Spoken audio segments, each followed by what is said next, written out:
Assalamualaikum warahmatullahi wabarakatuh. Alhamdulillah, wassalatu wassalamu ala Rasulillah Sayyidina Muhammadin ibn Abdillah wa ala alihi wa sahbihi wa mawalah, amma ba'd. Alhamdulillah, bersyukur kita kehadirat Allah, bersalawat kepada Rasulullah sallallahu alaihi wasallam.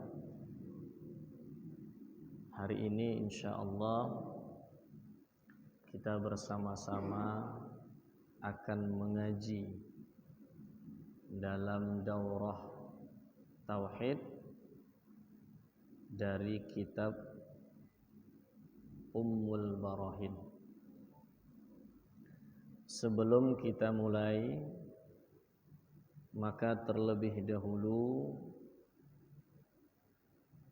disampaikan pengantar, karena satu ilmu apapun cabangnya ada yang disebut dengan mabadi' asyarah. Ini dasar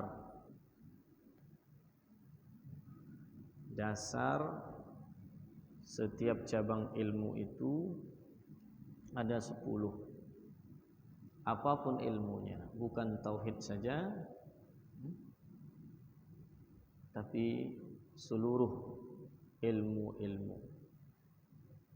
Bahkan dibuat oleh ulama kita nazam, ini kalau bisa dihafal, supaya sebelum mempelajari satu ilmu nampak gambaran utuh seperti apa ilmu itu, apa yang mau dipelajari dari ilmu itu.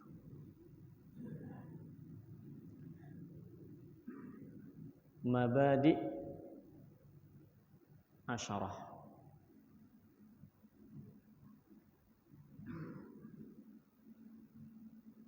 Mana yang dari PKU?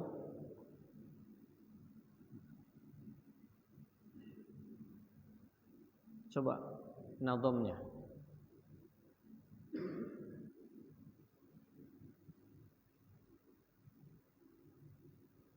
Inna mabadi kulli fannin asyarah,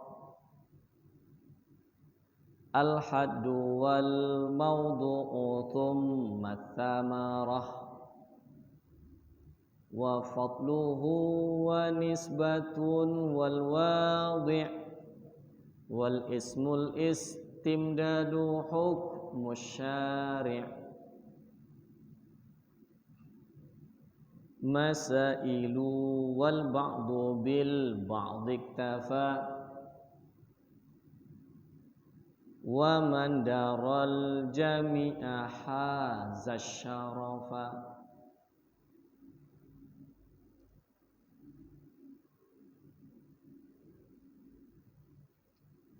Yang dari pesantren mana?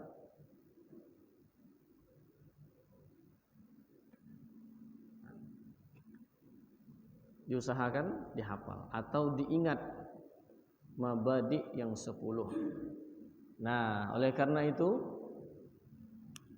untuk mendapat berkah, sebelum kita masuk ke kitab, mari sekali saja sama-sama ikut. Inna mabadi kulli fannin asyarah,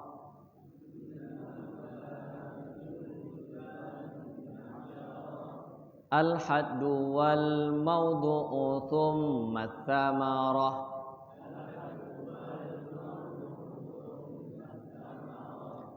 wa fadluhu wa nisbatun wal wadi'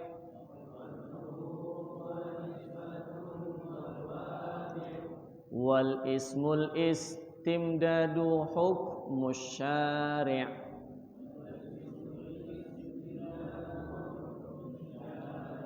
masailu wal ba'du bil ba'di iktafa bil ba'di masailu wal ba'du bil ba'di iktafa bil wa man daral jami'a hadza syarafa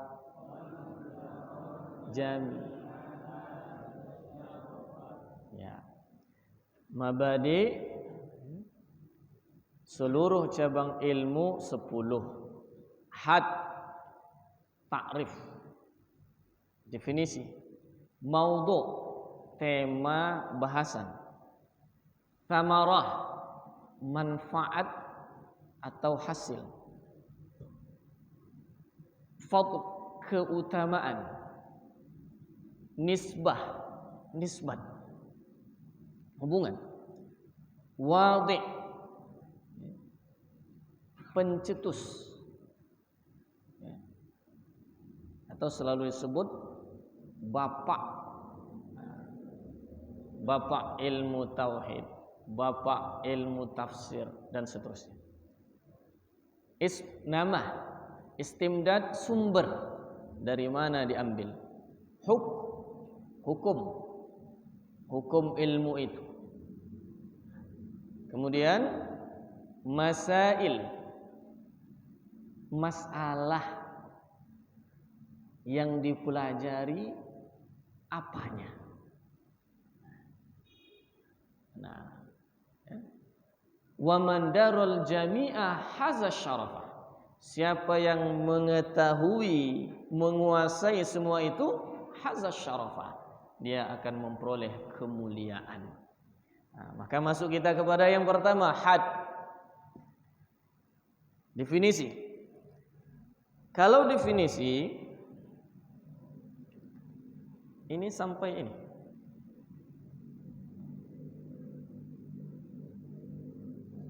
Sampai ya.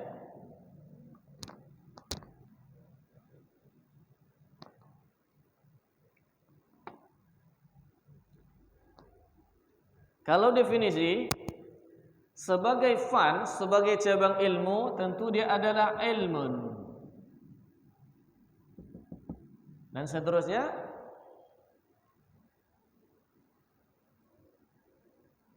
satu ilmu yang dengannya diketahui dengan yakin akidah berdasarkan sumber yang qat'i. Menurut syarak itu ifradul ma'bud,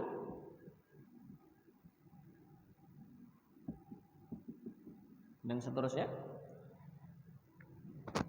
mengesahkan yang disembah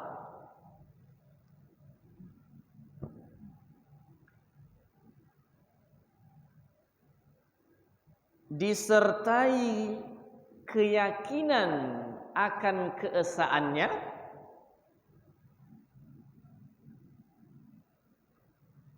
mengesahkan yang disembah, kemudian tasdiquh, meyakini keesaannya, baik sifatan,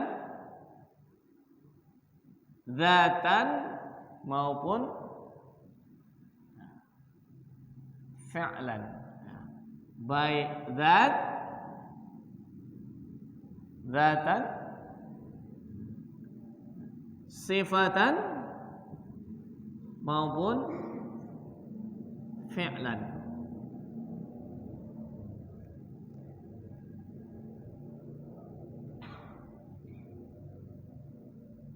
Nah, nanti di sini kita akan masuk pada wahdaniyah, sifat esa. Apanya yang diesahkan? Sudah. Maudhu, tema bahasan. Ilahiyat, Yang dibahas di sini ilahiyat.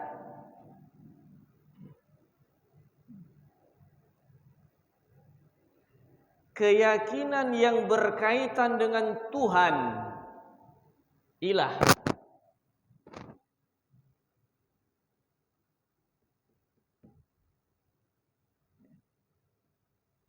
Kemudian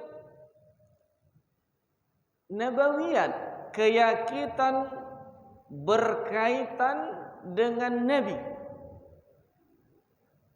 atau rasul. Kemudian sam'iyat, keyakinan terhadap apa yang diinformasikan oleh Al-Quran dan hadis. Nanti kalau dalam tauhid sumbernya Al-Quran dan hadis. Hadis baik yang mutawatir atau yang ahad. Tapi yang ahad untuk tauhid akidah terbatas pada yang sahih dan yang hasan. Adapun yang dhaif tidak bisa jadi sumber dalam akidah, keyakinan. Walaupun dalam amal yang dhaif itu bisa jadi sumber untuk beramal. Nah, sam'iyat ini umumnya perkara gaib, sehingga kita tak bisa ketahui dengan akal, melainkan dengan sama, mendengar apa yang disampaikan Quran, apa yang disampaikan oleh hadis. Kalau rukun iman itu dibagi 6, maka semua masuk ke sini.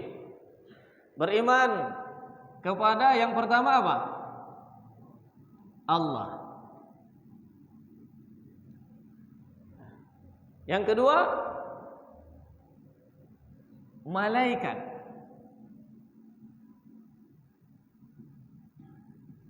Yang ketiga,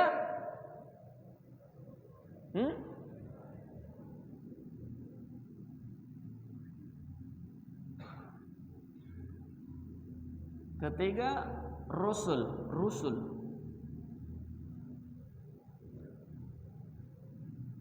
Yang keempat, kitab, kutub. Yang kelima,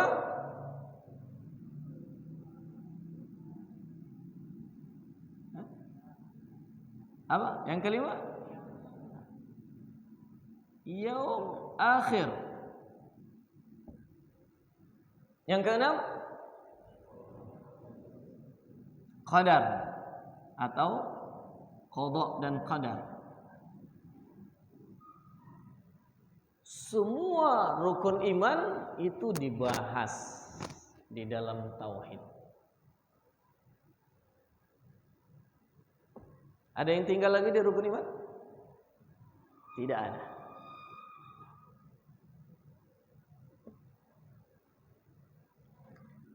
Nah, samarah banyak sebenarnya, tapi di dalam kitab-kitab tauhid biasanya yang tidak ditinggalkan ini. Buah dari ilmu tauhid apa? Ma'rifah kepada Allah, kepada Rasul, dengan dalil yang qat'i. Kemudian juga al-fauzu, berbahagia, beruntung, berjaya, bis sa'adatil abadiyah. Biasanya begitu kalau di dalam kitab-kitab. Dengan kebahagiaan yang abadi. Di mana kebahagiaan yang abadi? Bis sa'adatil abadiyah. Baik. Keutamaan ilmu tauhid asyraful ulum. Ini isim tafdil ya. Ilmu yang paling mulia karena berkaitan dengan yang maha mulia. Karena ilmu tauhid yang dikaji di antaranya adalah Allah. Allah maha mulia, maka ilmu tentang itu adalah asyraful ulum. Ilmu paling mulia dari seluruh ilmu yang ada di dunia, dari seluruh ilmu dalam agama, ilmu yang paling mulia inilah dia. Berikut nisbah hubungannya dengan ilmu-ilmu yang lain, dia menjadi dasar. Kalau ini asyraf, paling mulia. Kalau ini dasar. Makanya disebut dengan usuluddin, dasar beragama. Sedangkan ilmu yang lain itu furu'. Fikih furu', akhlak furu'. Ilmu yang lain-lain furu'. Sedangkan yang dasar ilmu tauhid. Al-wadhi', pencetus. Pencetus bukan berarti bahwa inilah baru pertama dicetus tentang tauhid. Nah, tapi dalam arti dicetuskan sebagai satu cabang ilmu yang mandiri. Jadi dia sebagai cabang ilmu, bukan sebagai pengamalan secara syariat. Karena kalau sebagai pengamalan secara syariat, sejak Nabi Adam sebagai manusia pertama, itu sudah bertauhid, mengamalkan tauhid.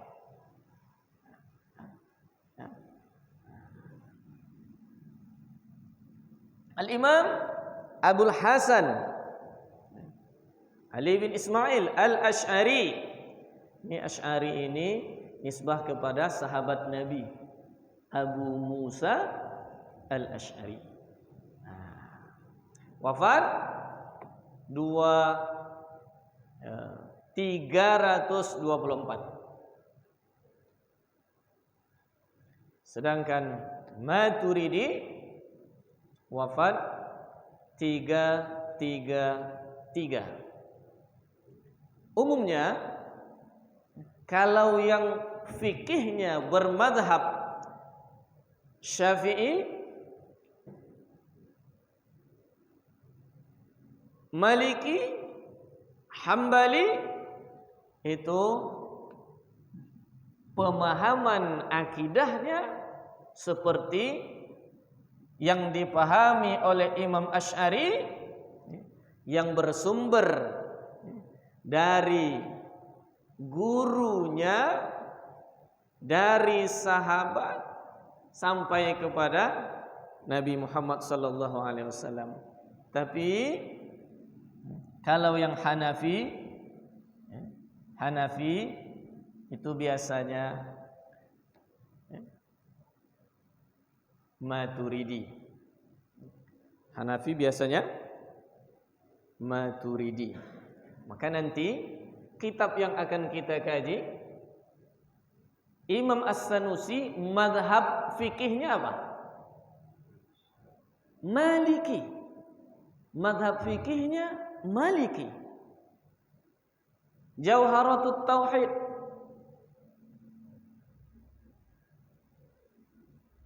Imam Al-Laqani Maliki. Tapi kalau At-Tahawi Hanafi, makanya Maturidi. Kalau yang Syafi'i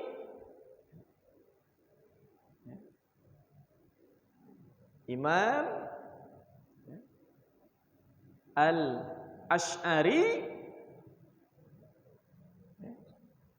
ini termasuk yang Syafi'i.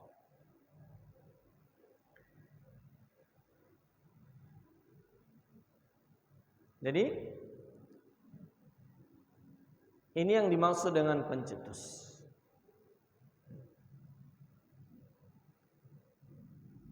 Kemudian nama, ini cukup banyak. Ya, ilmu tauhid, ilmu kalam, ilmu akidah, ilmu usuluddin, ilmu fiqhil akbar dan lain-lain.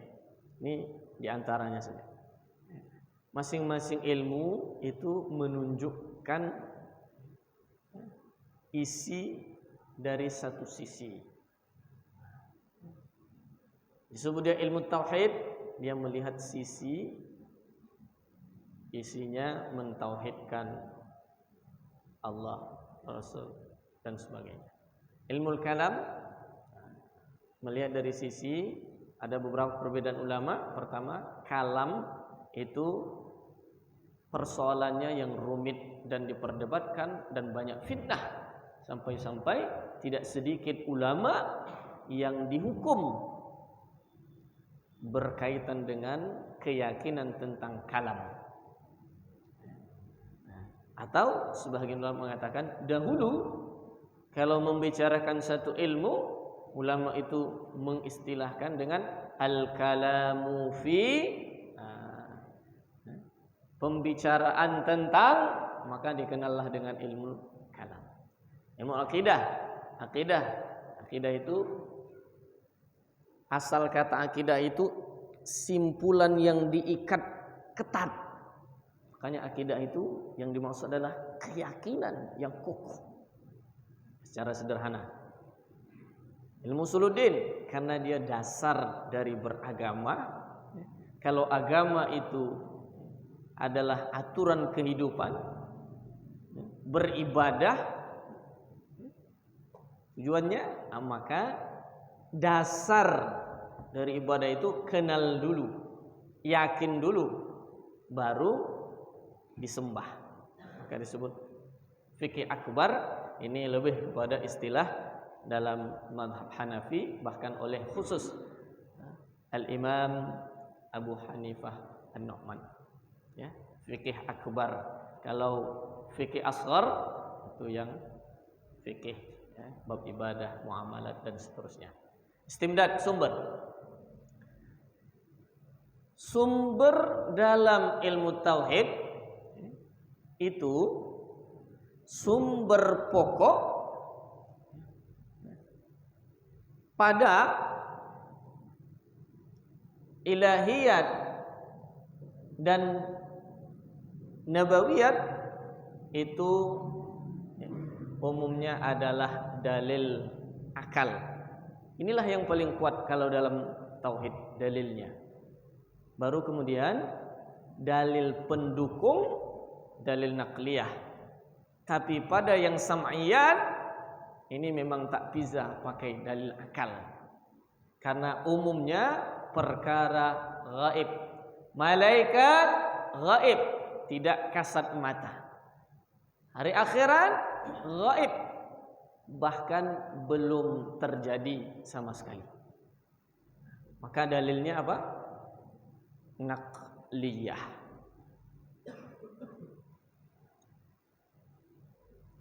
Kemudian hukum. Nah, ini tadi hukum fardu ain, wajib bagi setiap yang sudah mukallaf secara global. Adapun secara rinci, detail, sampai dia bisa membantah kalau ada tuduhan-tuduhan, kalau ada tashkik,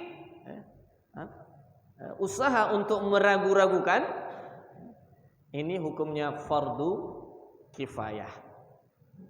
Ini hukumnya apa? Fardu kifayah. Jadi kalau begitu kita semua ini fardu ain, belajar tauhid. Lebih dalam lagi, nah itu fardu kifayah. Batasnya apa? Sebahagian dari ulama membatasi yang fardu ainnya itu, ya, bisa membedakan, dia bisa al-farqu bainal qadim wal hadith, sampai bisa membedakan antara qadim Allah dengan hadith baru makhluk atau alam.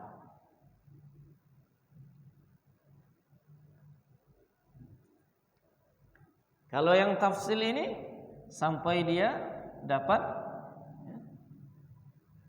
dia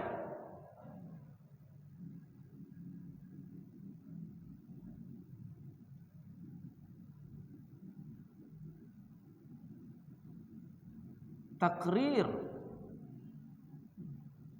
wa tahrir, takrir dan tahrir al-adillah, dalil,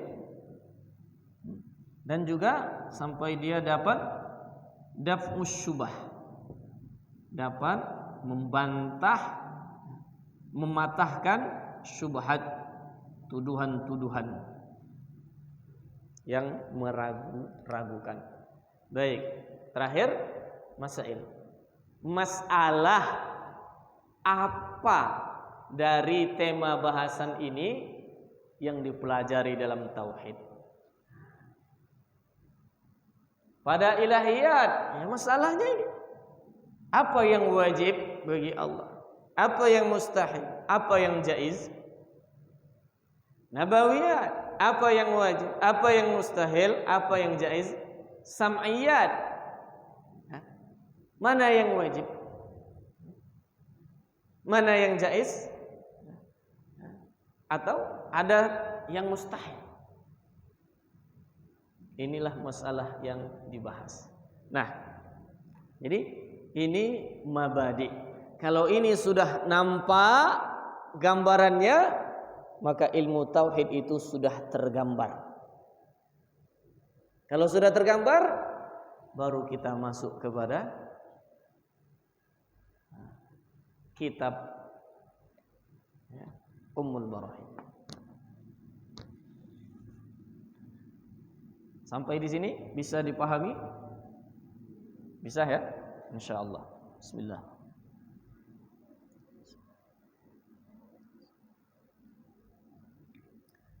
Yang belum sempat menulis boleh kalau mau dipoto saja, supaya nanti mungkin akan kita hapus.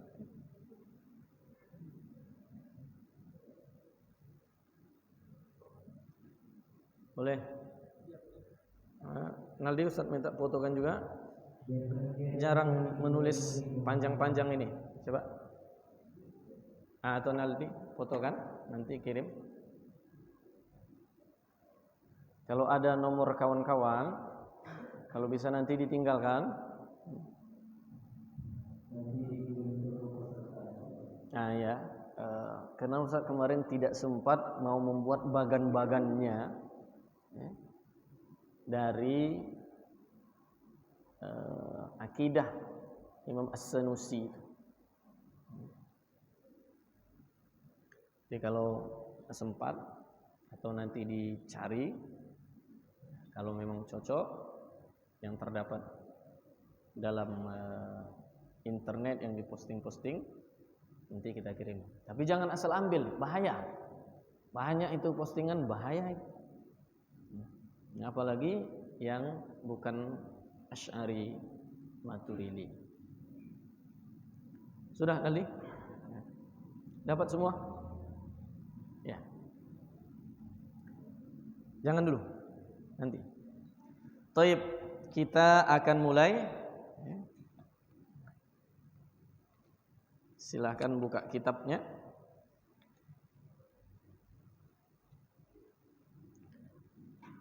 Nah, ini kitab luar biasa. Tipis, ringkas, tapi lengkap, utuh seluruh masalah-masalah yang menjadi maudhu, tema bahasan dalam tauhid. Ya, ini luar biasa. Ya, Masya Allah, tabarakallah.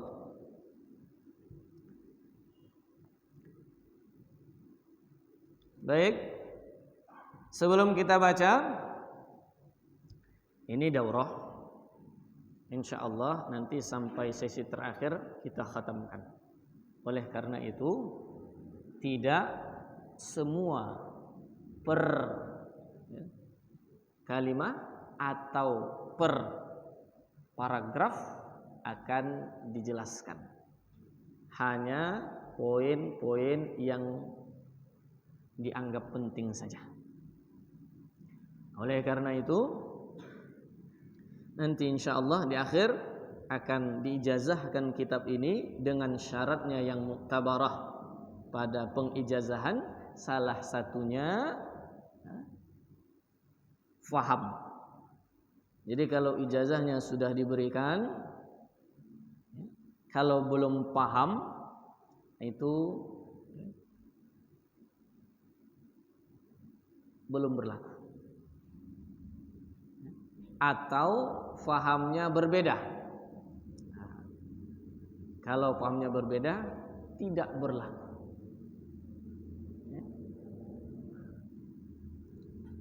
Nah, untuk melengkapi kitab ini karena ringkas, ditulis oleh Imam As-Sanusi, murid-muridnya minta disyarahkan. Maka disyarahkan oleh Imam As-Sanusi sendiri. Di antara syarahnya, syarah Ummil Barahin oleh Imam As-Sanusi yang dihasyiahkan oleh Imam Ad-Dusuqi.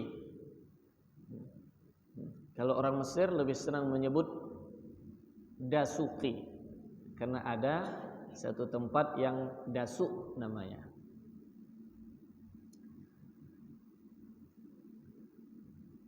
Kitab ini juga disarah oleh ulama-ulama lain. Al-Imam Al-Hudhudi Mesir menyarahkan, lalu dihasyiahkan oleh Imam Asy-Syarqawi Mesir. Maka nama kitabnya Syarhul Hudhudi ala As-Sanusi. Hasyiahnya hasyiah Asy-Syarqawi ala Syarhil Hudhudi. Dan kitab itu dipelajari sekarang di Madrasah Al-Jam'iyatul Wasliyah di Al-Qismul Ali. Sekarang ini satu-satunya Ustadz mengajar di lembaga formal madrasah. Selain itu tidak ada. Tapi dahulu yang dipelajari bukan itu, melainkan hasyiah Ad-Dusuqi ala Syarhi Ummil Barahin Al-Imam As-Sanusi. Kemudian disyarahkan juga oleh Imam Al-Baijuri Mesir. Dikutip hampir utuh walaupun bukan disyarahkan oleh Imam Al-Fudhali dalam kitabnya Kifayatul Awam, yang kemudian disyarahkan oleh Imam Al-Baijuri dengan kitabnya Tahqiqul Maqam. Kifayatul Awam itu Al-Imam Muhammad Al-Fudhali. Kalau Aqidatul Awam itu Syekh Ahmad Marzuki, itu agak belakangan dan dalam bentuk nazam, ya, dalam bentuk nazam. Insyaallah pada daurah-daurah berikutnya kitab-kitab tersebut mungkin nanti akan bisa kita daurahkan. Baik.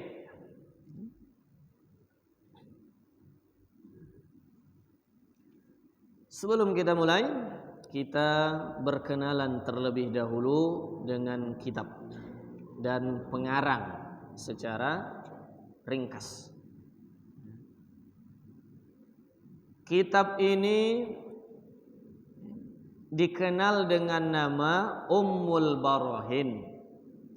Dikenal juga dengan nama Aqidah Surah. Dikenal juga dengan nama Matan As-Sanusi. Dikenal juga dengan nama Aqidah Sanusiyah. Dikarang oleh Al-Imam Muhammad bin Yusuf. Karena namanya Muhammad bin Yusuf, di tengah-tengah ulama kalau nama Muhammad itu biasa diberi kunyah, panggilan Abu Abdullah. Ya, Abu Abdullah, atau kalau ikutkan kepada nahunya Abu Abdillah. Namanya Muhammad bin Yusuf. As-Sanusi itu nisbah kepada suku. Ada kabilah di Maroko, namanya Bani Sanus. Kabilah Bani Sanus di Maroko, Maghrib, tepatnya Tilimsan, atau sebahagian membaca dengan Tilmisan. Lahir pada tahun 832, boleh dicatat. 832 Hijriah, wafat 895 Hijriah.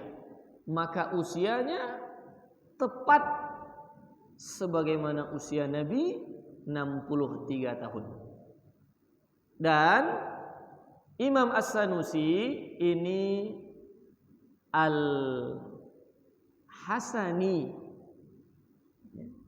Al-Hasani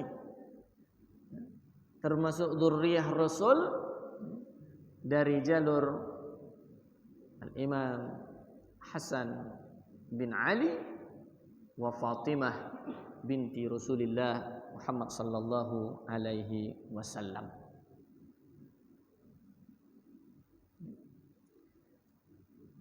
Keilmuannya luar biasa.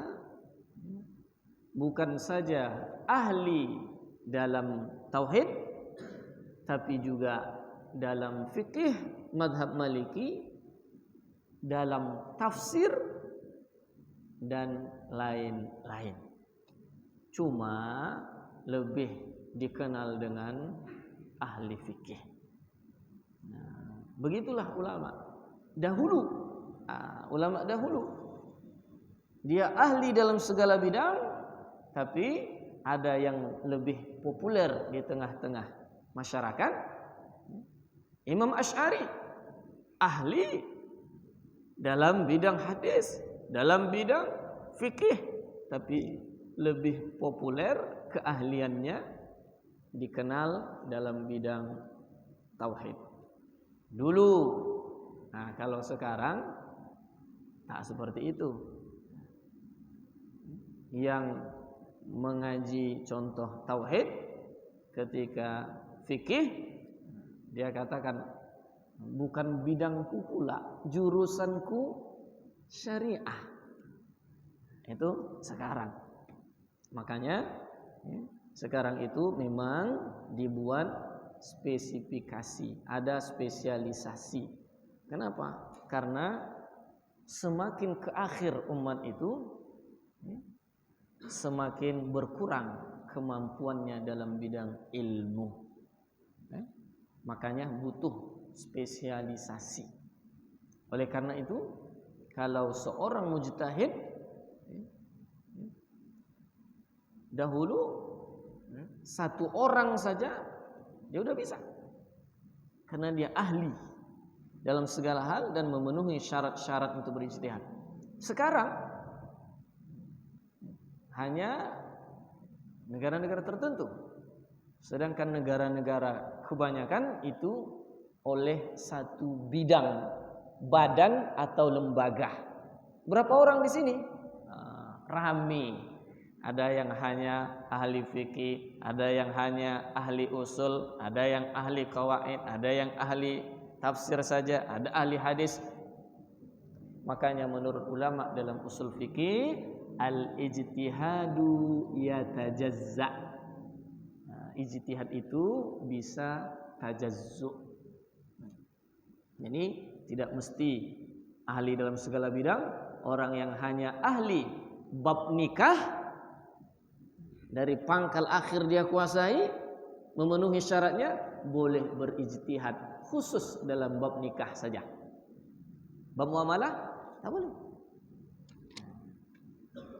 Baik. Baik, mari kita mulai. Insyaallah. Ustaz minum dulu.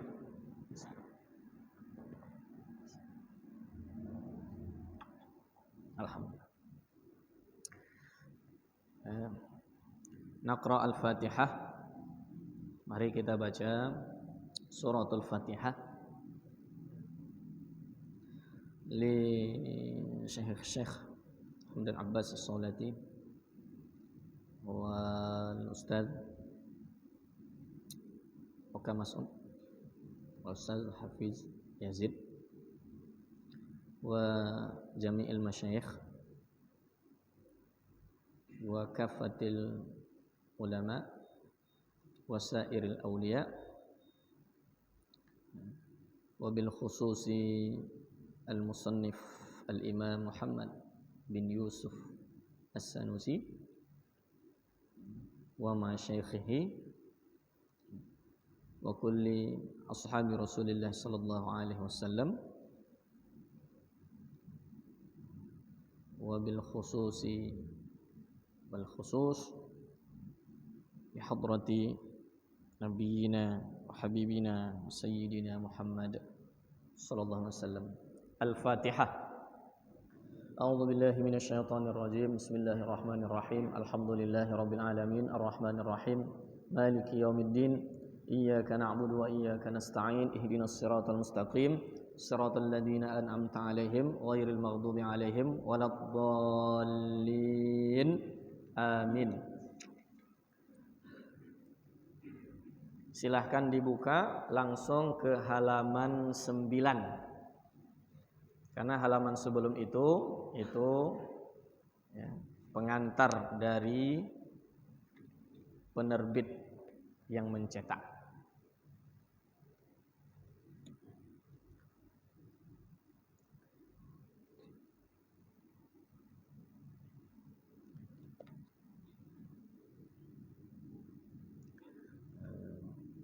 Sanadi min Syekh Hamdan Abbas As-Saulati wa sami'tuhu qira'atan wa syarhan wa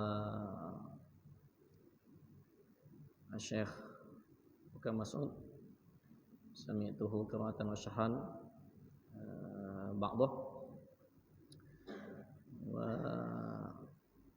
Ustaz Muhammad Hafiz Yazid sami'tuhu qira'atan wa syarhan wa iqra'an ba'dah. Alhamdulillahirabbil alamin wassalatu wassalamu ala sayyidil mursalin sayyidina Muhammad wa ala alihi washabihi ajma'in. Bismillahirrahmanirrahim. Matnul aqidatis sanusiyyati ummil barahini. Bismillahirrahmanirrahim. Ini adalah kitab matan Aqidah Sanusiyah atau dikenal dengan Ummul Barahin. Ini tidak terdapat di dalam nuskhah, karena di dalam nuskhah itu langsung alhamdulillah. Jadi qala al-musannif Al-Imam Muhammad bin Yusuf bin Husain As-Sanusi Al-Hasani radhiyallahu ta'ala anhu wa rahimahu, nafa'ana Allahu bihi wa bi ulumihi wa bi barakatihi fi ad-dunya wal akhirah. Alhamdulillah wassalatu wassalamu ala Rasulillah. Segala puji bagi Allah, salawat dan salam kepada Rasulullah Muhammad sallallahu alaihi wasallam. Dibuka dengan tahmid, ini mengikut salah satu dari riwayat hadis kullu amrin dibalin la yubda bil hamdalah fahuwa aqta. Jadi ada riwayat bil basmalah atau bi bismillahirrahmanirrahim, ada riwayat bil hamdalah. Nah, Al-Imam As-Sanusi di sini langsung memulai dengan alhamdulillah. Nanti di dalam syarahnya sini dia mulai dengan bismillah. Dia mulai dengan bismillah. Nah, ini disebut nanti ibtida hakiki kalau dimulai langsung dengan alhamdulillah, sedangkan kalau dimulai dengan bismillah ibtida idhafi.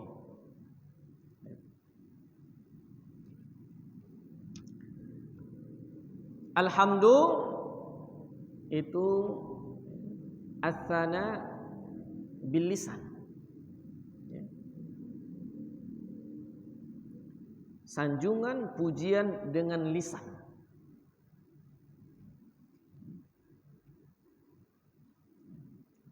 Kalau atsana sanjungan itu lebih umum, bisa dengan lisan, bisa dengan hati dan sebagainya.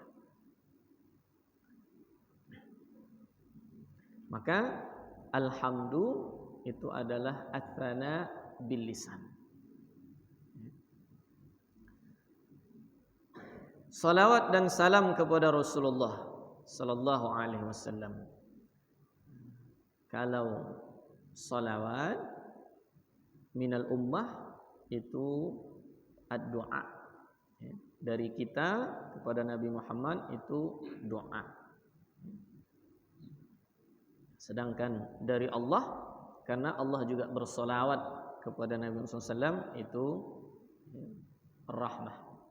Allah curahkan senantiasa rahmat dan kemuliaan yang tidak putus-putus, tidak henti-henti kepada Nabi Muhammad SAW. I'lam annal hukmal aqliya yanhasiru fi thalathati aqsamin. Ketahuilah bahwa hukum akal itu terbatas pada 3 bagian. I'lam, ketahuilah, ini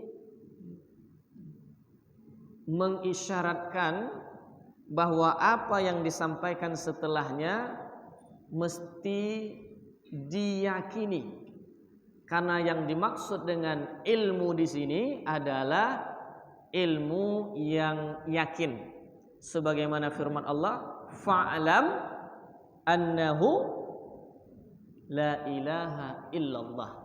Ketahuilah, bukan sekedar tahu, nah, ketahuilah dengan yakin bahwasanya la ilaha illallah. Hukum itu biasanya ditakrifkan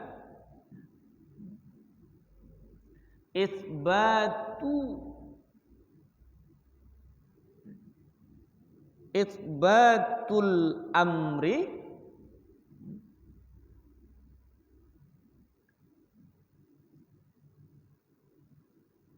au nafyuhu.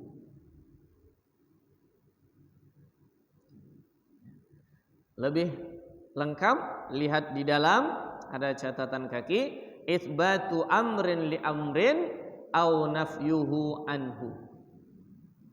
Menetapkan sesuatu atau menafikannya. Ketika contoh kita tetapkan Allah itu ada, maka berarti kita hukumkan Allah itu ada. Kita tetapkan wajib bagi salat, berarti kita hukumkan salat itu wajib. Kita tetapkan air jernih, berarti kita hukumkan jernih bagi air. Ataupun kita nafikan. Kita nafikan jernih dari air, artinya kita hukumkan tidak jernih bagi air. Nah, maka ketika kita hukumkan alam baharu, Allah qadim, itu artinya kita tetapkan baharu bagi seluruh alam semesta, dan kita tetapkan qadim hanya bagi Allah saja.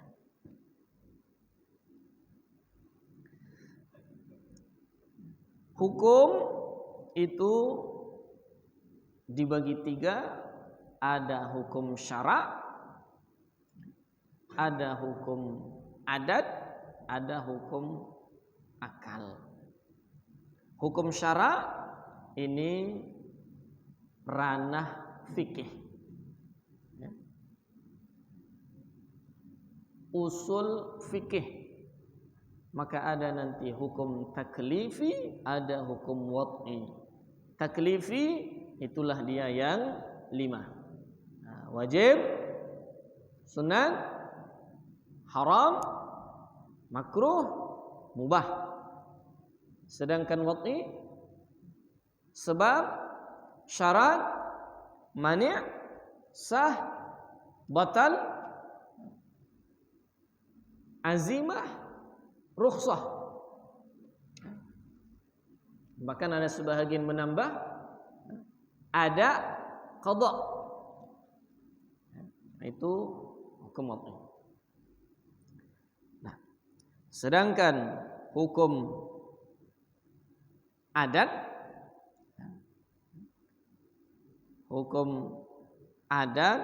itu hanya berdasarkan kebiasaan. Api biasanya membakar. Karena hanya biasa, sesekali api tak membakar. Maka ketika Nabi Ibrahim dimasukkan di api, jangankan kulit, sehelai bulu pun tidak terbakar. Kenapa? Kita tetapkan membakar bagi api itu menurut hukum adat. Menurut hukum adat. Maka menurut hukum adat cuman ada mungkin terjadi, mungkin tidak terjadi. Jadi adat harus dibedakan dengan hukum akal. Karena hukum akal itulah yang terbagi kepada 3. Mana yang 3? Al-wujub wal istihalatu wal jawazu. Wajib, mustahil, jaiz. Jadi nama hukumnya wujub, istihalah, jawaz. Yang dihukumkan dengan wajib, dengan ijab, itu yang disebut dengan wajib.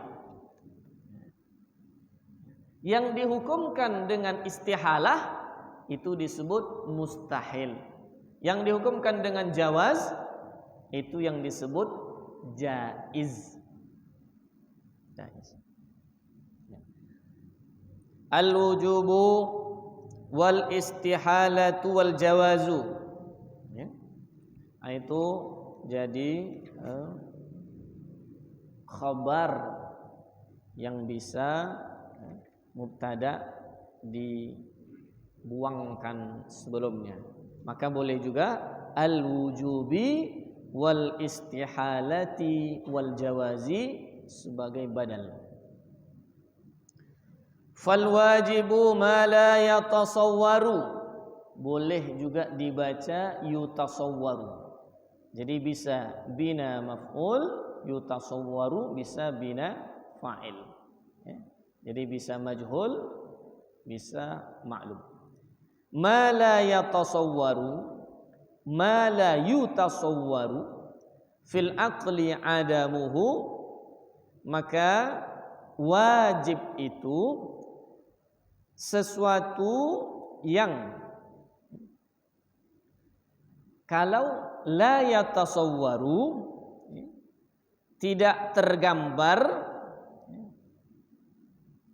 maksudnya tidak bisa, tidak mungkin. Kalau la yutasawwaru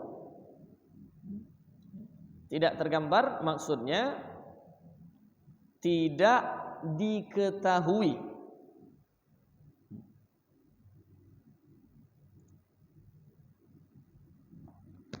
Ma la yatasawwaru, sesuatu yang tidak tergambar atau tidak mungkin.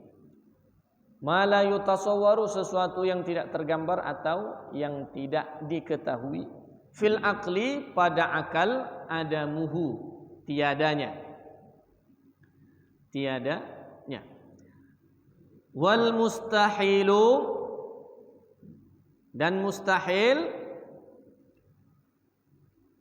itu ma la yatasawwaru, sama seperti tadi, boleh juga yutasawwaru. Fil aqli wujuduhu, sesuatu yang tidak tergambar. Yatasawwaru tidak bisa, tidak mungkin. Yutasawwaru tidak diketahui. Pada akal adanya. Wal jaizu, dan jaiz itu mayasihu fil aqli wujuduhu wa adamuhu, sesuatu yang sah. Sah ini bisa saja, bahasa kita sah-sah saja, pada akal adanya dan tiadanya. Jadi sederhananya hukum akal yang 3 itu wajib akal tidak menerima tiadanya sesuatu, maka sesuatu itu wajib. Kalau akal tidak menerima adanya sesuatu, maka sesuatu itu mustahil. Kalau akal dapat menerima sesuatu itu ada, dapat juga akal menerima sesuatu itu tidak ada, maka sesuatu tersebut jaiz. Nah, ini baik wajib, mustahil maupun jaiz dibagi kepada dua. Yang pertama disebut dengan doruri, yang kedua nazari. Doruri dipikirkan dulu, gunakan nalar, baru bisa dihukumkan dia wajib, dia mustahil, atau dia jaiz. Sedangkan itu nazari, nazari. Sedangkan doruri tanpa dipikirkan pun, tak perlu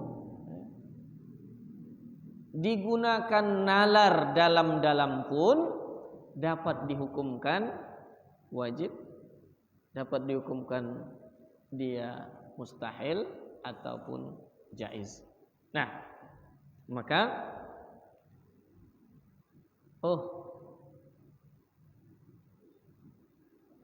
salah hapus nih.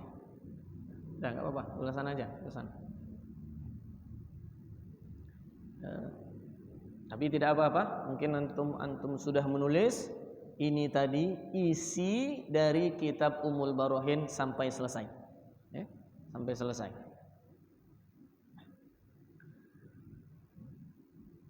Nah,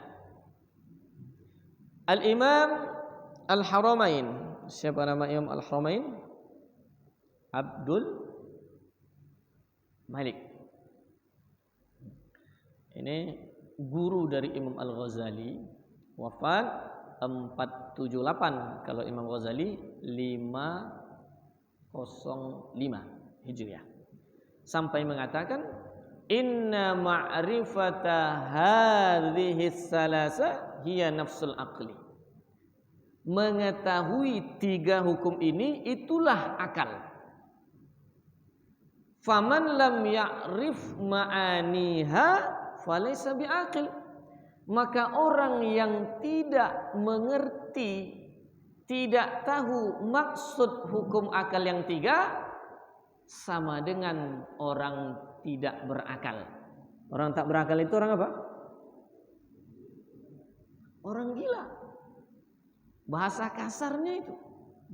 Mengetahui hukum akal yang tiga, itulah akal. Kalau tak tahu hukum akal yang tiga, tidak berakal. Orang tidak berakal disebut gila. Jadi yang gila itu yang tak ngaji tauhid. Kalau orang ngaji tauhid, ngajinya betul, tak ada yang jadi gila. Ya. Hukum akal yang tiga. Al-hukmul aqliyu.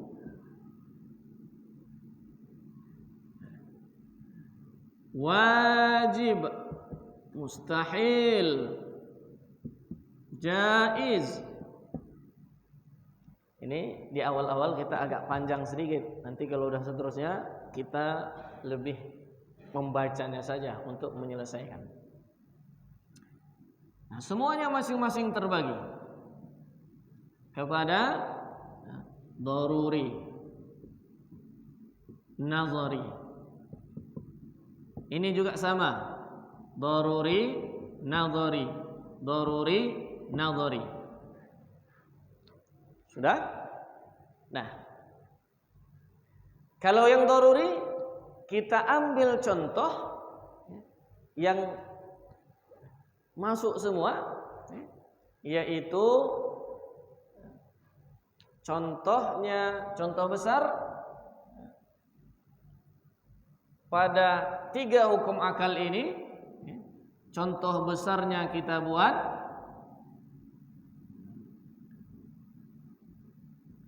al-harakah was-sukun, gerak dan diam, tidak bergerak, pada sesuatu. Fil jirm, jirm ini benda. Kalau yang wajib doruri, menurut akal, satu benda mesti dia bersifat dengan salah satu. Mesti dia bersifat dengan salah satu. Apa itu?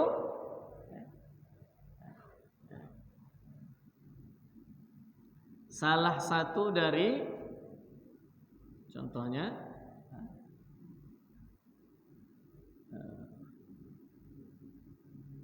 salah satu dari harakah atau sukun pada jirim.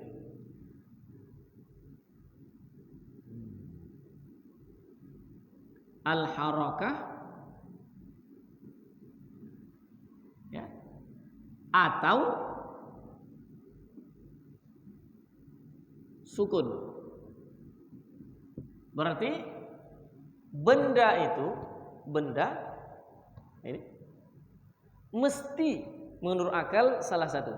Ini sedang apa ini? Sukun. Kalau ini harakah. Maka carilah satu benda, tidak ada yang tidak salah satu. Wajib dia dengan salah satu ini. Ahad min, salah satu dari harakah atau sukun. Nadhar itu nanti kita contohkan yang lain. Kita contohkan apa? Qidam Allah. Qidam lillah, bagi Allah Subhanahu wa ta'ala. Daruri pada mustahil. Contoh, kalau ini ada salah satu, itu wajib. Wujud ahad, ada salah satu. Nah, sekarang kalau mustahil, Adam salah satu. Adam, ahad, min, al-harakah, awis sukun. Cari satu benda yang tidak bergerak, tidak diam pada saat bersamaan. Ada? Mustahil. Dan untuk itu tak perlu ngaji, apalagi kuliah sampai S2. Kenapa? Karena antara gerak dan diam itu bertentangan. Tidak mungkin sesuatu yang bertentangan berhimpun pada waktu yang bersamaan. Maka keliru yang mengatakan alam baharu tanpa awal. Tidak mungkin. Mustahil. Antara baharu dengan tanpa awal itu bertentangan. Nah, kalau yang nadhari tentu contohnya, nah, qidam di sini kita contohkan lawannya, hudud. Mustahil bagi Allah baharu. Jaiz. Yang jaiz salah satu. Apa contohnya? Wujud harakah. Kalau yang nadhari wujud alam.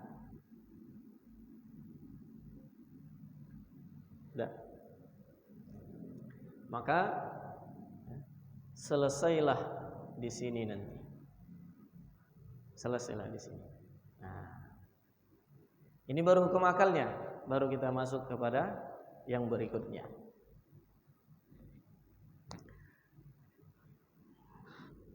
Tadi kan udah dihapus ya. Poin berikutnya berkaitan dengan ma'rifah. Wa yajibu ala kulli mukallafin syar'an, dan wajib atas setiap mukallaf menurut syarak. Berarti kalimat wajibu di pangkal ini itu hukum syarak. Wajib dalam arti dituntut secara mutlak. Dilakukan berpahala, ditinggalkan berdosa. Dan wajib atas setiap mukallaf menurut syarak an ya'rifa ma yajibu fi haqqi maulana jalla wa azza, untuk ma'rifah apa yang wajib pada zat Allah maulana jalla wa azza, dan apa yang mustahil serta apa yang jaiz. Dahulu diartikan yang harus. Jadi ada wajib, mustahil, harus. Wajib, mustahil, jaiz. Wa kadza yajibu alaihi an ya'rifa mithla dzalika fi haqqir rusuli alaihimus salatu wassalamu. Dan begitu juga wajib atasnya, atas setiap mukallaf tadi, untuk ma'rifah seperti itu. Maksudnya apa yang wajib, apa yang mustahil, dan apa yang jaiz fi haqqir rusuli, pada diri para rasul alaihimus salatu wassalam. Jadi kalau begitu, yang berikutnya tadi sini udah terhapus ya. Ma'rifah. Apa yang dimaksud dengan ma'rifah? Ma'rifah, ma'rifatullah, selalu kita dengar. Mengenal Allah. Mengenal dalam arti kenal betul-betul, tahu sungguh-sungguh, yakin secara utuh. Itu yang dimaksud dengan ma'rifah. Al-ma'rifah ini dalam tauhid, jangan nanti disamakan dengan tasawuf, karena tasawuf lebih dalam lagi.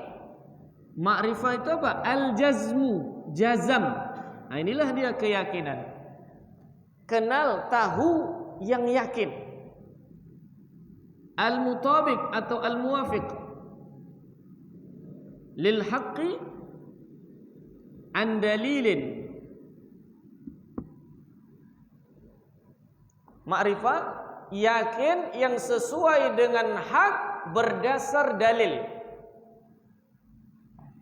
Lawan dari ma'rifah itu taklid. Lawannya apa? Lawannya taklid. Taklid itu yakin juga. Yang diyakininya benar. Yang diyakini benar. Tapi tidak berdasarkan dalil. Tidak berdasarkan dalil.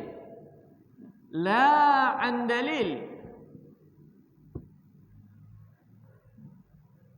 Lalu dari mana dia tahu? Dia tahu dari ittiba qaulil ghair.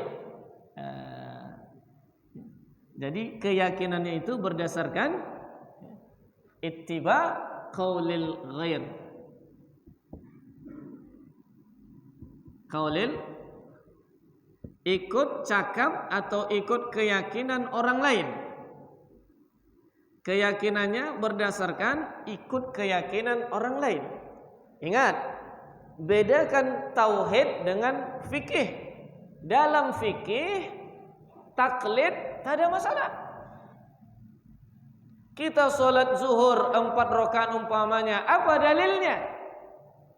Tak tahu, tak masalah. Sholat kita tetap sah. Kan begitu. Kita umpamanya berwudu tanpa usap kuping karena ikut orang lain, wudunya makruh. Apa dalilnya? Tak tahu. Pokoknya begitu kata ustaz kami, begitulah. Itu namanya apa? Taklid. Dalam fikih tak ada masalah. Tak ada masalah. Bahkan orang-orang yang tertentu saja yang kemudian bisa naik dari derajat taklid ke derajat ijtihad. Sebagian ulama membagi ada taklid, ada ittiba. Ittiba ikut tapi tahu dalil. Kemudian ada ijtihad. Nah, ini ya, dia tidak ikut, dia berijtihad sendiri.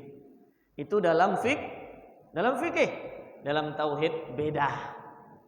Kenapa? Karena ma'rifah dalam tauhid wajib.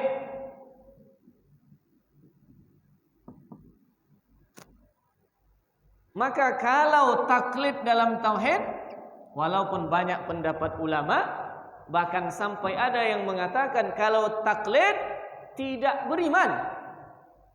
Tapi pendapat itu dianggap lemah. Jadi kalau begitu, oleh karena ini wajib, taklid haram. Kalau haram, maka orang yang bertaklid dia asi. Orang yang bertaklid mukmin asi, mukmin yang maksiat apabila ada juga catatannya, apabila lahu ahliyatun nazar. Kalau dia bisa berpikir, bisa menggunakan nalar, tapi dalam keyakinan, dalam akidah tauhid taklid juga, maka dia mukmin asi. Ingat, Al-Imam As-Sanusi agak keras dalam hal ini. Agak keras. Bahkan sampai ada diriwayatkan dari beliau bahwa sampai mengatakan kafir. Nah, jadi kalau begitu mukmin asi. Tapi kalau yang dia tidak punya ahliyah nazar, laisa lahu ahliyah, laisa lahu hadhil ahliyah, ini tidak asi, laisa bi'asin, tidak maksiat. Ya, siapa contoh? Ya, ibu-ibu, bapak-bapak baru ngaji, udah tua pula. Jangankan mau pikir-pikir, di mana sendalnya tadi diletaknya pun tak ingat dia. Contoh. Atau anak-anak yang baru balik, belum bisa menggunakan nalar. Itu tidak. Nah, oleh karena itu, bahkan kewajiban ma'rifah ini itu dianggap sebagai awwalu wajibin, kewajiban yang awal. Fiddin, dalam beragama, maka dikatakan awwaluddin, maka dikatakan awwaluddin ma'rifatullah.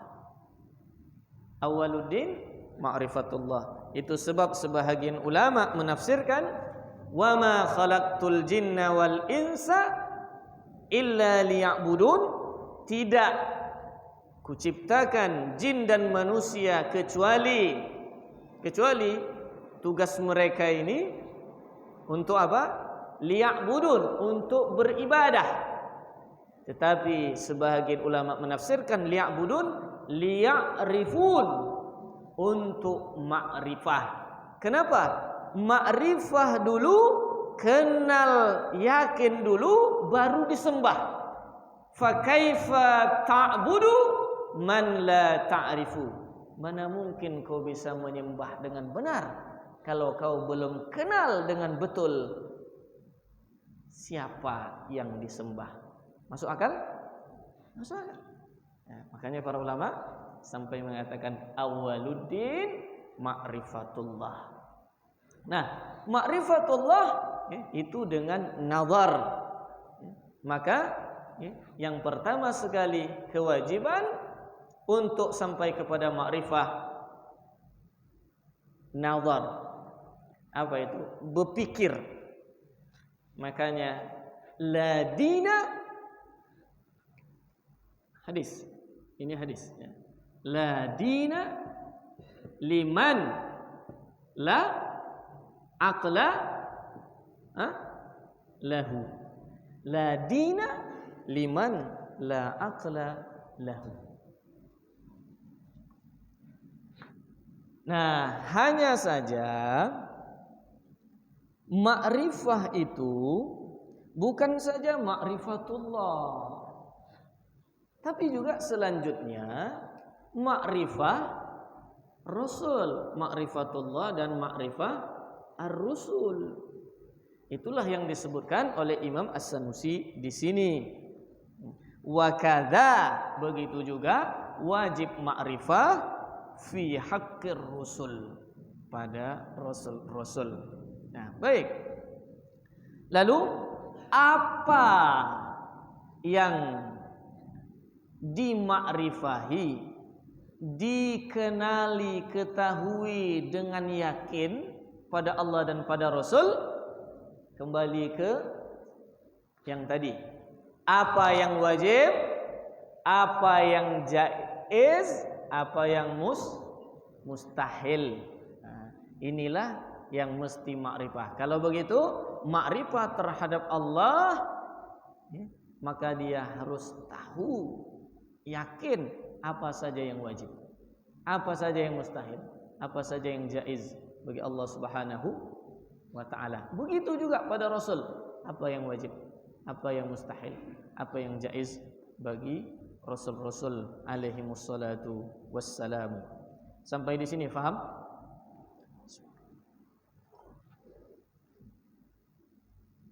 Sampai jam berapa? Sesi pertama? Setengah jam lagi. Ya, kita kondisionalkan saja. Ya. Ya, Nah, kita lanjut. فَمِمَّا يَجِبُ لِمَوْلَانَا جَلَّ وَعَزَّ 20 sifatan. Maka di antara apa yang wajib bagi Maulana, Tuhan kita Allah Jalla wa Azza, adalah 20 sifat. Ini ingat, min di sini litab'id, menunjukkan sebahagian. Artinya yang wajib bukan Allah, yang wajib bagi Allah bukan hanya terbatas pada yang 20 ini. Berbeda dengan hukum akal tadi. Hukum akal memang terbatas hanya pada 3 itu. Hanya pada 3 itu. Nah, jadi kalau begitu, ini sebahagian di antara yang wajib. Ingat tadi, wajib akal tadi apa? Yang mesti ada. Akal tidak menerima kalau tak ada yang 20 ini pada Allah Subhanahu wa ta'ala.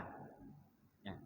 Nah, jadi kalau ini sebahagian, yang lainnya mana? Segala yang sempurna,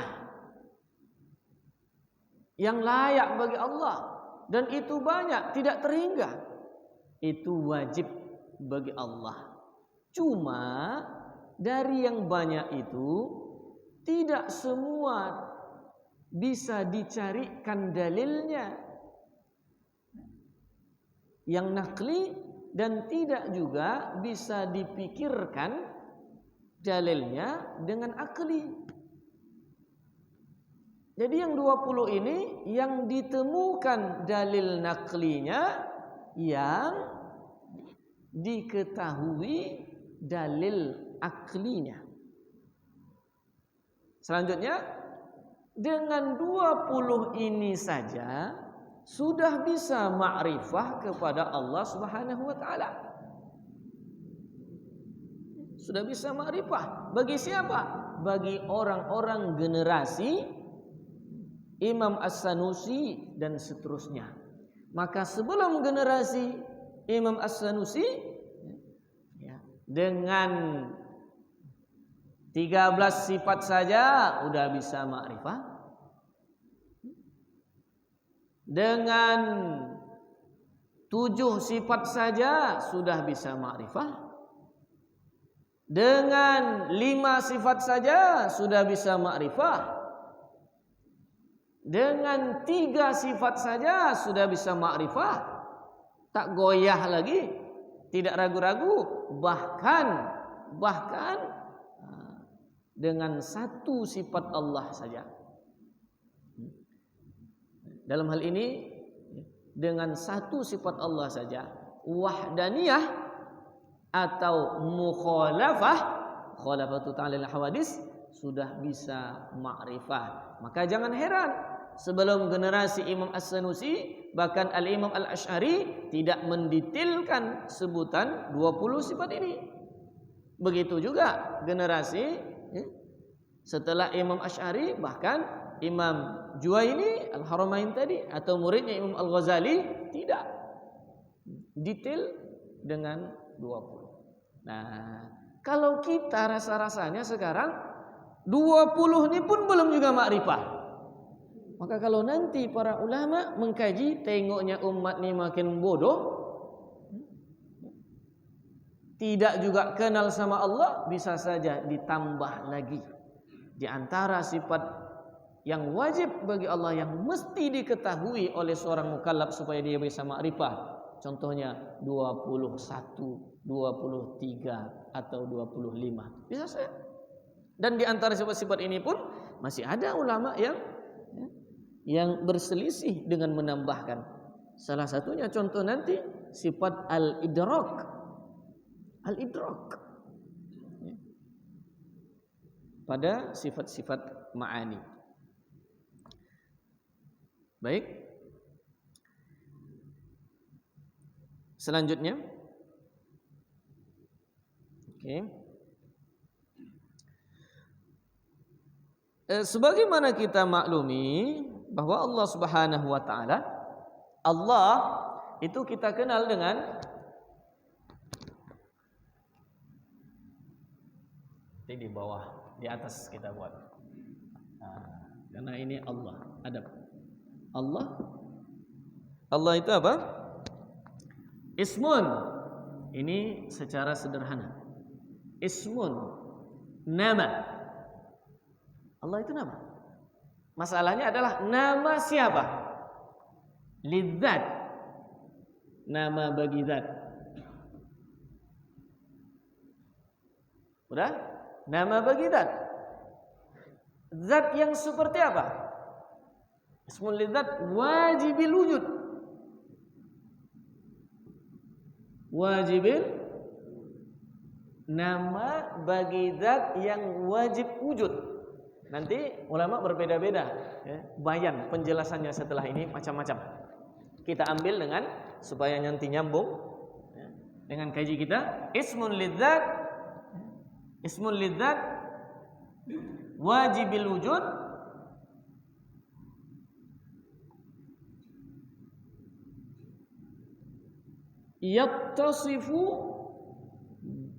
yattasifu bil kamal.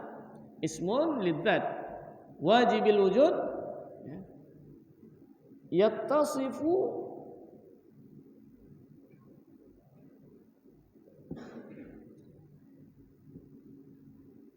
bil kamal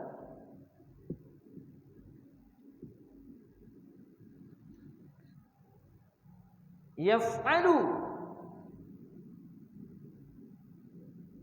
ma yasha.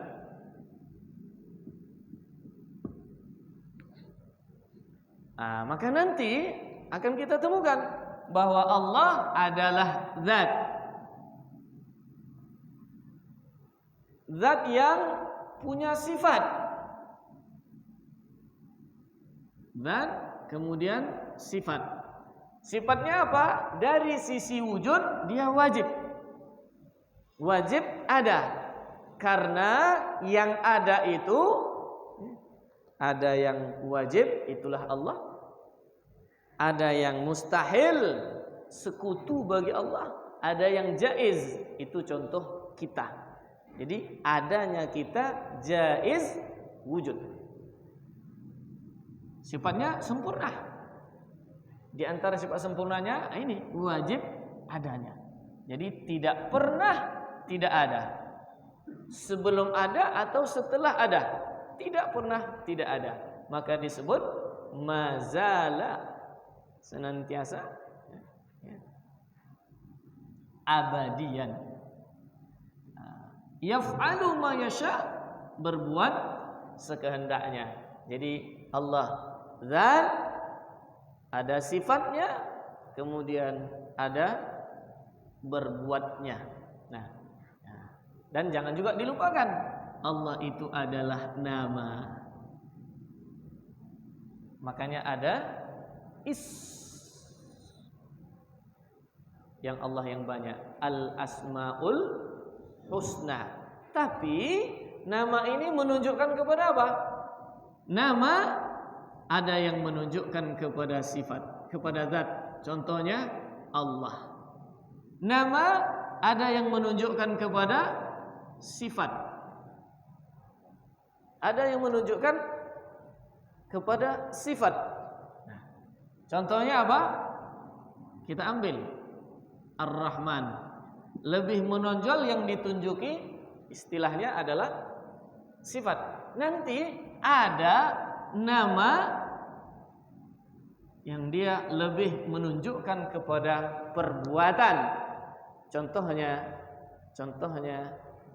Ar-Razzaq.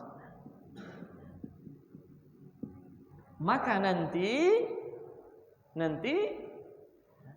ini disebut dengan sifat af'al, sifat af'al, sifat perbuatan. Apa sifat perbuatannya? Karena namanya Ar-Razzaq, sifat perbuatannya adalah memberikan rezeki. Kemudian nanti ini sifat zat. Nah, ini nanti sifat zat. Contoh sifat zat. Yang paling mudah contohnya adalah Al-Hayyu, kemudian Al-Muhyi. Al-Hayyu sifatnya hayat. Ini sifat zat. Al-Muhyi perbuatannya ihya. Ini sifat apa? Sifat af'al. Maka Al-Hayyu, nama Allah, menunjukkan kepada zatnya dengan sifat hayat. Al-Muhyi, nama Allah, menunjukkan kepada af'alnya, namanya sifat ihya. Nanti di dalam semua al-asmaul husna, ingat al-asmaul husna bukan terbatas pada 99 itu diantaranya saja yang kalau man ahsaha, dihafal atau diamalkan sesuai dengan tuntutannya, dakhalal jannah. Bahkan banyak sifat-sifat yang tak tercantum di situ. Al-Hannan, Al-Mannan, Ad-Dayyan.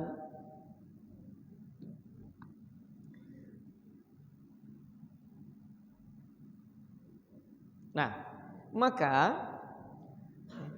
yang wajib bagi Allah Subhanahu wa taala yang dapat diketahui oleh akal berdasarkan dalil akal, dan juga yang dapat diketahui oleh akal berdasarkan dalil nakal, itu sifat. Sedangkan zat tidak bisa ditangkap akal. Maka jangan pikirkan, jangan hayal-hayalkan. Kalau aku begini, ada kulit, ada daging, ada tulang. Zat Allah itu macam mana agak? Nah, inilah yang jadi gila nanti. Ini jadi gila nanti. Maka diungkapkan apa? Tafakkaru fi khalqillah wa la tatafakkaru fi dzatillah. Kalau mau berpikir, pikirkan makhluk. Kenapa? Karena makhluk itu adalah asar dari perbuatan Allah.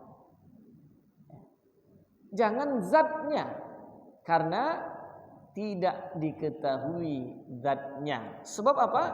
Kalau yang kita tahu itu berarti ada yang serupa dengannya. Sementara Allah Subhanahu wa taala laisa kamitslihi syai'un. Maka cukup yang kita ketahui, yang wajib untuk kita makrifahi sifatnya. Apanya? Sifatnya. Nah, ada zat, ada sifat. Ada zat, ada sifat. Kalau diringkas, ya, dari ada nama, ada zat, ada sifat, ada perbuatan, tinggal ada zat, ada sifat. Apa zat? Sederhananya, zat itu ma yaqumu fihi as-sifah. Sedangkan sifat ma yaqumu fi dzat, fi bahasa Arab itu begitu, tinggal dibalikkan saja. Zat adalah sesuatu yang padanya berada sifat. Sedangkan sifat adalah sesuatu yang berada pada zat. Maka kalau begitu, Allah Subhanahu wa taala zat yang pada zatnya ada sifat. Ada sifat-sifat yang wajib berada pada zat Allah Subhanahu wa taala. Mana sifat-sifat yang wajib berada pada zat Allah Subhanahu wa taala? Itulah dia disebut dengan sifat yang wajib, yang banyak tidak terbatas, di antaranya yang sifat 20. Sudah? Sampai di sini dapat paham? Wahiyal wujudu wal qidam wal baqa'u wa mukhalafatuhu ta'ala lil hawadithi wa qiyamuhu ta'ala binafsihi ay la yaftaqiru ila mahallin wala mukhassisin.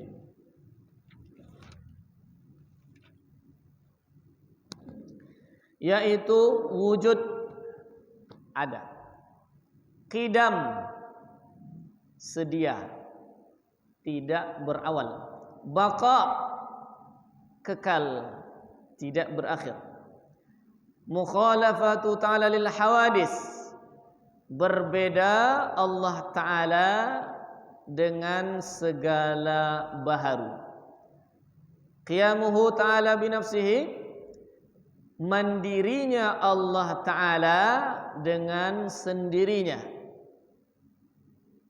binafsihi bidzatihi, sama, ai artinya la yaftaqiru ila mahallin wala mukhassisin. Allah tidak butuh, la yaftaqiru, tidak butuh kepada mahal. Mahal di sini zat, selain dari zatnya, wala mukhassisin, dan tidak butuh kepada mukhassis, yaitu yang menjadikan. Nah, Kenapa Allah tidak butuh kepada zat selain dari zatnya? Kalau zat Allah butuh kepada zat lain, berarti sifat. Karena yang butuh kepada zat siapa? Sifat. Keras. Adakah keras kalau tidak ada zat yang disifati dengan keras? Nih, keras. Mana keras itu? Sifat yang ada pada zat spidol ini. Sifat yang ada pada zat spidol. Jadi Allah Subhanahu wa taala tidak butuh kepada zat lain selain dari zatnya, karena kalau dia masih butuh kepada zat, maka berarti dia sifat. Oh, kalau begitu dia butuh kepada sifat? Tidak juga.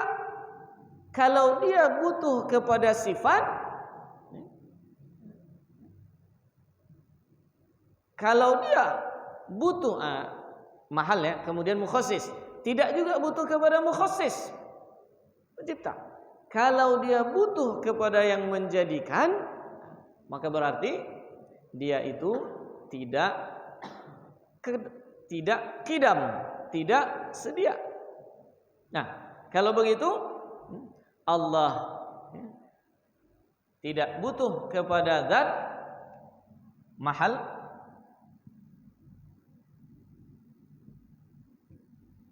tidak butuh kepada mukhassis fa'il. Kenapa tidak butuh kepada zat lain? Ini maksudnya zat lain selain dari zatnya, zat akhar. Karena kalau dia butuh kepada zat akhar, berarti Allah itu sifat. Padahal Allah adalah zat yang bersifat. Nah, kemudian Allah selanjutnya tidak butuh kepada mukhassis fa'il.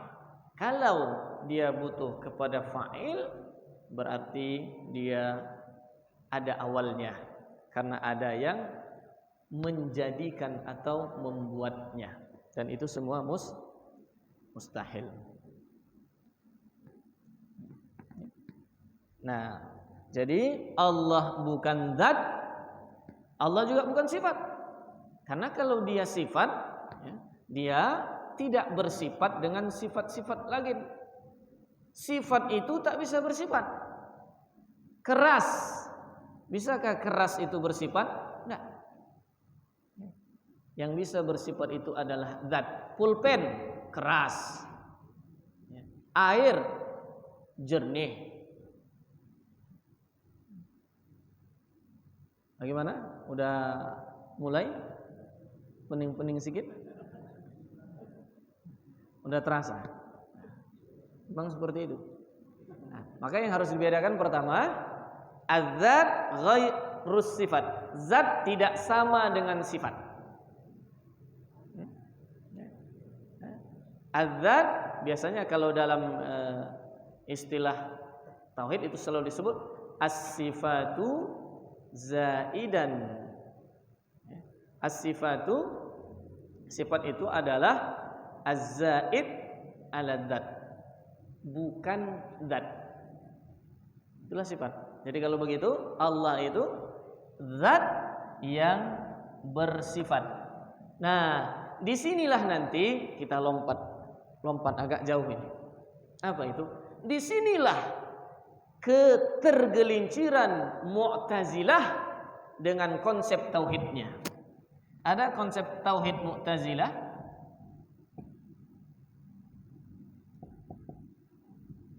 Apa itu? Dia katakan bahwa Allah Subhanahu wa taala itu zat. Konsep tauhidnya ta'til. Pernah dengar ta'til? Dia buang sifat-sifat Allah. Kenapa? Kalau ada zat Allah yang qadim, lalu ada pula sifatnya yang qadim, berarti tidak esa. Kenapa tidak esa? Ada dua yang qadim, zat dan sifat. Apa sebab? Karena mereka pisahkan itu.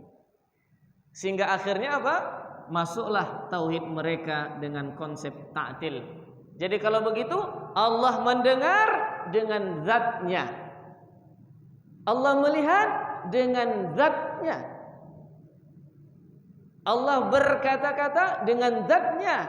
Mereka buang sifat-sifat itu. Memang tujuannya bagus, untuk mentauhidkan, mengesahkan Allah, tapi salah. Kenapa? Karena tolong dicatat atau diingat, antara zat dan sifat ya, bisa dibedakan, tidak bisa dipisahkan. Paham? Bisa dibedakan, tidak bisa dipisahkan. Jadi hanya bisa dibedakan, tidak bisa dipisahkan. Mana spidol? Inilah dia. Ini kan spidol ini keras ini. Atau kita contohkan air. Mana air? Itu dalam botol. Mana jernih? Mana jernih itu? Itulah dia. Tapi kan bisa dipisahkan. Ada air, ada jernih. Air zat, jernih sifat. Bisa dibedakan. Bisa dibedakan. Nah, coba dipisah. Mana air itu, mana jernih? Kita buka, bisa dipisah? Nah, bisa. Tapi bisa dibedakan. Begitulah perumpamaan untuk mendekati paham. Zat dan sifat bisa dibedakan, tidak bisa dipisahkan. Karena itu Allah adalah zat yang memiliki sifat, tidak bisa dipisah, tapi bisa dibedakan mana zatnya, mana sifatnya. Nah, hanya bisa dibedakan, tidak bisa dipisah. Karena itu dia tetap esa pada zatnya, esa pada sifatnya, bahkan esa pada perbuatannya. Bahkan esa pada perbuatannya.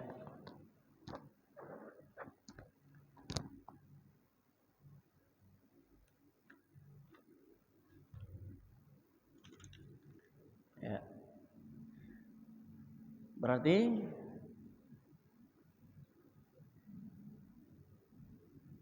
nanti kita masuki sesi kedua. Ini sesi pertama bolehlah agak panjang penjelasannya. Nanti sesi kedua lebih kita persingkat insyaallah ya. Dan ini waktu kita untuk rehat sejenak. Ya, panitia. Nah, jam berapa kita mulai lagi?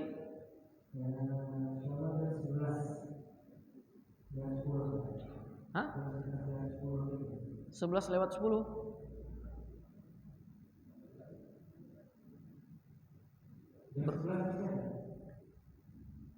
Apa kalian mau istirahat makan minum sampai setengah jam? Lebih? Setengah jam cukup? Atau 15 menit? 15 menit. Nanti tidak terkejar. Itu tak cocok jam itu. Allahu Akbar. Ustaz patokannya jam sana, belum sampai setengah 11. Rupanya sudah. Ya. Jadi kita usahakan sebelum jam 11 ya. Sebelum jam 11 ya. Jam 10. Ya kurang-kurang 10 menit atau ya 10 menit lah sebelum jam 11. Ya, insyaallah bisa kita selesaikan nanti hari ini. Demikian. Assalamualaikum warahmatullahi wabarakatuh. Diberitahukan kepada akhwat untuk publiknya di belakang tempat di dalam pintu masuk wanita. Dan yang lagi di sebelahnya.